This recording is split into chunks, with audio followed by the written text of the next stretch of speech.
Hey everyone, welcome to another episode of MMA and Coffee. I'm Matthew, Zach, and on this episode, it's predictions for UFC Fight Night, Hendricks versus Thompson.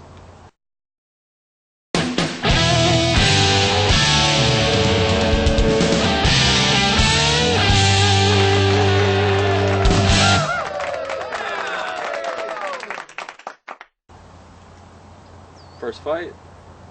Which one are we doing first? Okay, so first fight is OSP versus Feijao. I like these cups, though. Yeah, the cups are awesome. In this one, I'm going to give the advantage to OSP with his reach and on the feet. Feijao, I would maybe give him experience. If he maybe turns it to a grappling match, I could see him winning a decision, but I think OSP is gonna catch him coming in. I mean, I hate to turn this into too much MMA math, but Patrick Cummins is okay. He's not that great. And Feijao struggled with him and lost. And OSP destroyed him pretty much. Yeah. And I mean, I know you got to take styles into account and stuff, but like all the stuff that OSP did to Cummins, I pretty much think he can do to Feijao. So I'm gonna go with OSP, probably a TKO finish. I think it's gonna be late in the fight though, like maybe the last round. I think either first, second round. I could see right at the beginning him catching him. Feijao's probably going to try to come in and cut the distance. For me, it's just a size difference. OSP's the bigger man. Yeah, he's a lot bigger. He's the bigger man. So, all right, we agree on that one. Okay, so the next fight is Big Country, Roy Nelson against Jared Roshaw? Yeah, Roshaw. I was gonna mess up his name. I was like, shit, mine was blank. In this fight, I think Big Country just knocks him out, I'll be honest. You know, I normally would pick that, and I'm going to roll with Big Country at the end of the day. He's one of my favorite fighters. I'm not going to pick against him. But at this point, I have to wonder how much he's got left in the tank. He hasn't looked that great. Roshaw is kind of he's a tailor-made opponent that Big Country can beat, though. So, I mean, if he loses this fight, I'm not trying to be like disrespectful or anything to either fighter, but this is a guy he should beat. A few years ago, like, it wouldn't even really be much of a question. So if he loses this fight, he's probably done, honestly. I'm gonna pick him to finish early though. Yeah, to me, I think Roshaw, if he wins, it's going to be similar to the Struve fight. He takes him down, turns it to a wrestling match, and he gets the decision. Yeah, if the longer the match goes on, the less it favors Roy Nelson.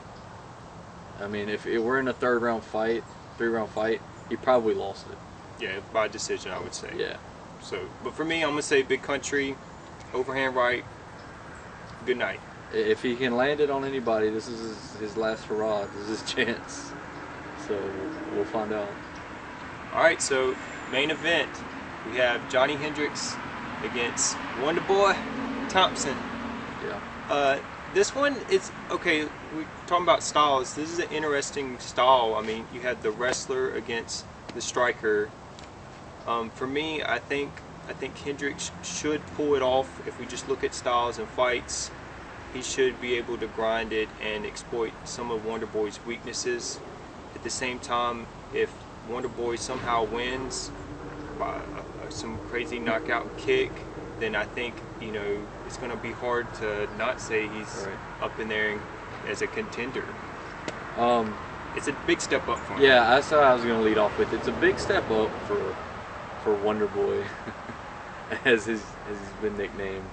Because his last fight was Ellenberger, who's not looked so great lately. A few years ago, him and Hendricks and Ellenberger might have been considered kind of on par, but at this point I don't think so. And, you know, Hendricks is the favorite and should be the favorite, and he's got the tools to win. He's actually looking pretty lean, too.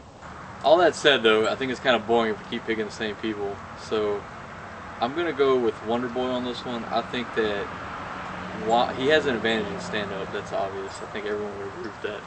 And then Hendricks hasn't really, while he does have knockout power, he hasn't really shown it lately. He doesn't really submit people either. So I think he'll win the fight early, but he's not going to finish Thompson off. And it's going to go, and as it gets deeper into the fight, it's going to be more Thompson's advantage because Hendricks has a history of fading the longer the fight goes on. And I think Thompson can weather that early grind and survive it and potentially finish Hendricks late in the fight. Okay, well, I'll say this: if Wonder Boy can keep it standing, then it gets interesting because that's where he does have the advantage. But until I don't know, like I feel like Hendricks should be able to take him down, and he should grind out a decision. But again, if Wonder Boy can keep it standing and use his reach and keep the distance, it gets interesting. Well, sure. Hendricks is the favorite, and he deserves to be. I mean, he's a former champion. I mean, he's only lost really to GSP and Robbie, and you know that's every loss is arguable. And he's fought stiffer competition. Sure, and it's a big step up. But I think that if anyone at welterweight's poised to kind of rise, I think Wonder Boy is right now. So I think he can do it. I think that this might be his best matchup stylistically for him. Might be proven wrong. We'll find out. All right. Well, that's what we thought about the fights. What'd you think? Agree? Disagree? Let us know. Let us know in the comments below. See you next time. Cheers. Everybody knows your name. We're keeping that.